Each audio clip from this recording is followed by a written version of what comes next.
আজকে আমি চাউমিন বানাবার জন্য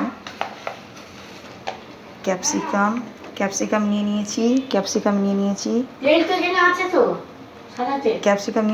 এটা বিনস নিয়ে নিয়েছি। রসুন 2 কোয়া নিয়ে নিয়েছি, 2-3 কোয়া। রসুন লাগে না।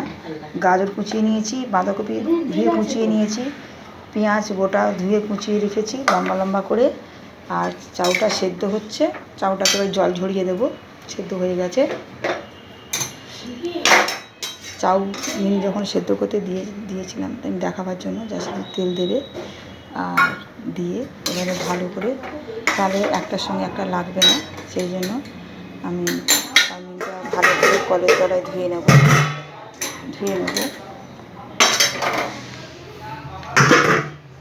চাউমিনটা ভালো করে ধুয়ে আটা ভাবটা চলে যাবে। বুঝতে পারছি বন্ধুরা, আমি ঝাঁঝ দিতেই ছড়িয়ে নেবো ভালো করে। এই ঝুড়ো ঝুড়ো চাউমিন হয় না, ঝুড়োটা কেন হয়, ভালো করে ধুয়ে নিলে এই হয়ে গেল ধোয়া। আমি এক হাতে ভিডিও করছি যেহেতু, দেখো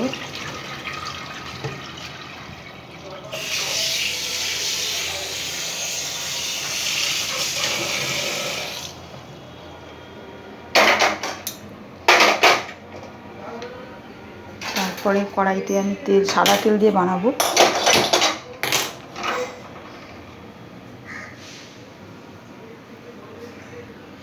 তারপরে 1-2 কোয়া রসুন দেবো, রসুন না দিলেও চলবে। এটা থেতো করে নিলাম 2-1 কোয়া রসুন।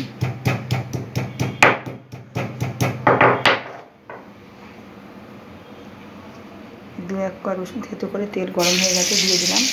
রসুনটা লালচে হয়ে গেলে তারপরে আমি কেটে রাখা পেঁয়াজ যে আমি কুচিয়ে রেখেছি, পেঁয়াজটা আমি চাউমিনে যেহেতু তো এই যে লম্বা লম্বা কুচিয়েছি, পেঁয়াজটা দিয়ে দিলাম।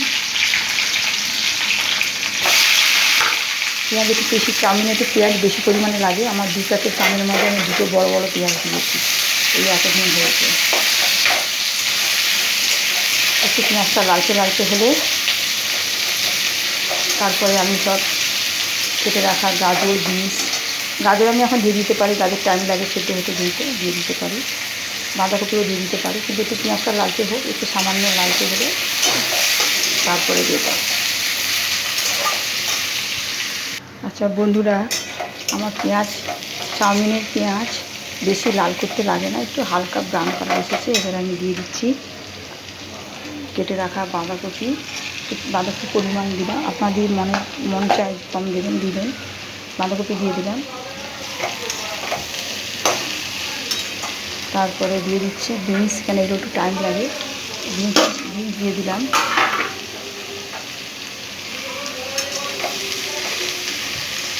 একটু মনে হয় তেল লাগবে, দেখে নেবেন তেলটা নিজের, তেল একটু লাগবে আমি দিয়ে দিলাম।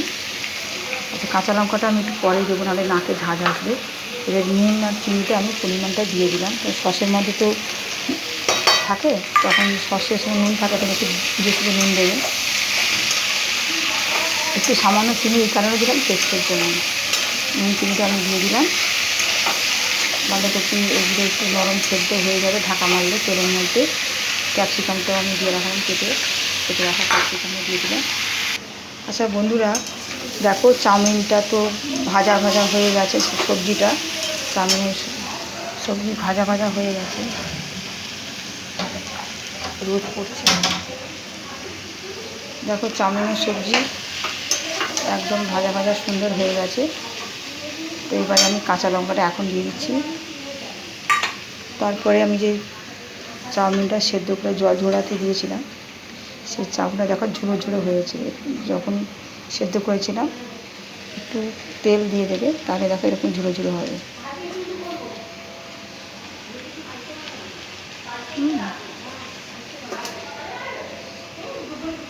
দেখো বন্ধুরা, ঝুড়ো হয়েছে চাউমিনটা।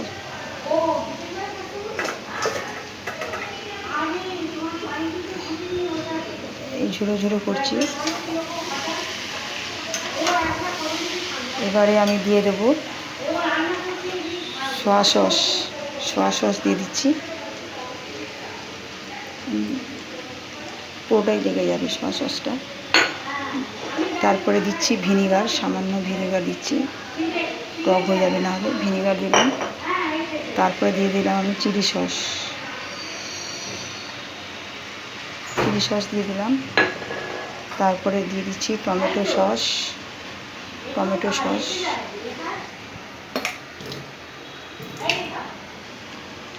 সস দিয়ে দিলাম। আর জিরা মটর দেবো। আচ্ছা বন্ধুরা, আমার চাউমিন রেডি হয়ে গেছে। এবারে আমি একটু আজিনা মটর দিয়ে দিচ্ছি নামানোর আগে। এই আজিনা মটর দিলে টেস্ট হয়। আর এখন পেঁয়াজ পাতা যেহেতু ছিল না, পেঁয়াজ পাতা দিলাম না। আপনি চাইলে একটু গোলমরিচের গুঁড়োও দিতে পারেন চাউমিনে।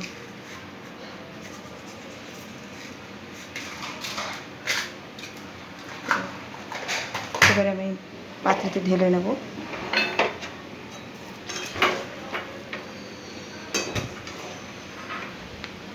আমার এই রেসিপিটা কেমন লাগছে বন্ধুরা, তোমরা আমাকে বেশি বেশি লাইক শেয়ার করো, ভালোবেসে আমার সঙ্গে থাকো। আর নতুন নতুন রান্না দেখার জন্য, এরকম করে বানিয়ে খাওয়ার জন্য আমার সঙ্গে ভালোবেসে থাকো। দেখো আমার চাউমিনটা রেডি হয়ে গেছে বলে আমি এখন আজিনা মটরটাকে, দারুণ একটা কালার এসছে। বেশি ডার্ক দিইনি, ওই সসটা দিইনি বেশি পরিমাণে, আমার একটা সুন্দর কালার এসছে।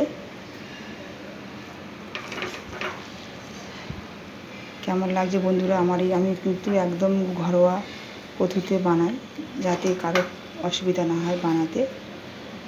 তো টাটা বাই বাই। আমার এই নতুন নতুন রেসিপিটা তোমাদের কেমন লাগছে দেখো। আমি নামাবো, যেহেতু দুটো হাতে, একটা হাতে ভিডিও করি, প্রবলেম হচ্ছে ঢালতে, তাই আমি একটু তোমাদের কাছ থেকে সরে যাচ্ছি। Tata bye bye. এরপর রান্না করে আমাকে এগিয়ে নিয়ে যাও। তোমাদের ভালোবাসাই আমার কাছে সব থেকে মূল্যবান। বন্ধুরা, আমার রান্নার রেসিপি আশা করি তোমাদের কেমন লাগছে জানি না, তোমরা বলো কেমন লাগছে। আর আমার রান্নাঘর ইউটিউব চ্যানেলে খোলা আছে, রান্নাঘর রেখা হেসের আমার রান্নার চ্যানেল ইউটিউবতে খোলা আছে, তোমরা দেখো। আর আমাকে বেশি বেশি করে লাইক শেয়ার করো, আর ভালোবেসে আমার সঙ্গে থেকো।